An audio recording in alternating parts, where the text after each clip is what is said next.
You're listening to Misadventures on the Other Railway, based on the Railway series by the Reverend W. Audrey and Christopher Audrey, and Thomas and Friends by Mattel. Written by me, and told by me. Bowler's Day Out, like always. Bowler is a large green diesel that lives on a big railway called the Other Railway. He is a fussy long diesel with 16 small wheels, a large set of buffers, a large face, and a large temper.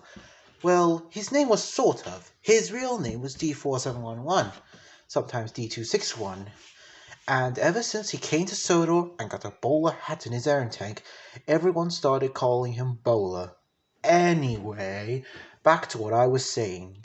He is a nasty diesel, always taking trucks and coaches across the line. Every time he goes on those journeys, he complains about it in his mind. The passengers would complain about his speed, which was 45 miles per hour, and the trucks would give one heck of a time with them holding back and making him late as usual. Bowler also lived in a depot with many other diesels. He threw his complaints at them. "I hope the driver won't choose me," Bowler would always say. He would want you guys to take the passenger and goods trains." "Whatever," they replied back. Every time, Bowler would always be chosen. One day, Bowler was fussing more than usual. "Come on now," he fussed. "Why would the big bozo put me in next traffic?" The big bozo, aka Sir Ebenezer Neckstrong, was the current control of the Other Railway. He was a 40-year-old man with a large beard, and he always wore a crusty black business suit and a black fedora. He also had terrible lifestyle choices, including smoking and a poor diet of McDonald's, soft drinks, and other junk food. Anyway, the driver arrived and told Bowler that he had to take a goods train.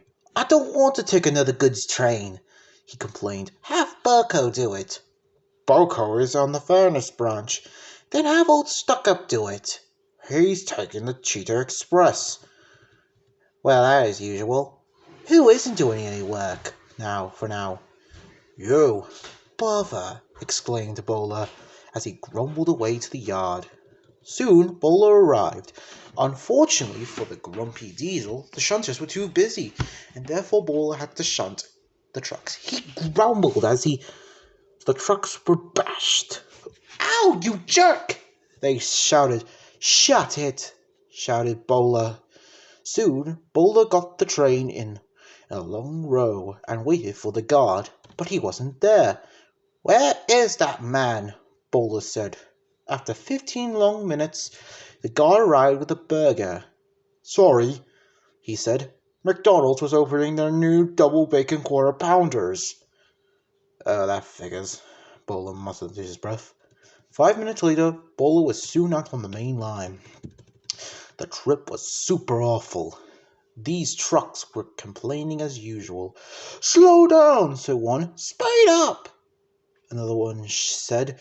"Get this coal dust off my nose," another one shouted. Bowler soon started to get frustrated all the way tried to think of how to pay the trucks out. Oh yeah, that would be perfect," smirked Bowler.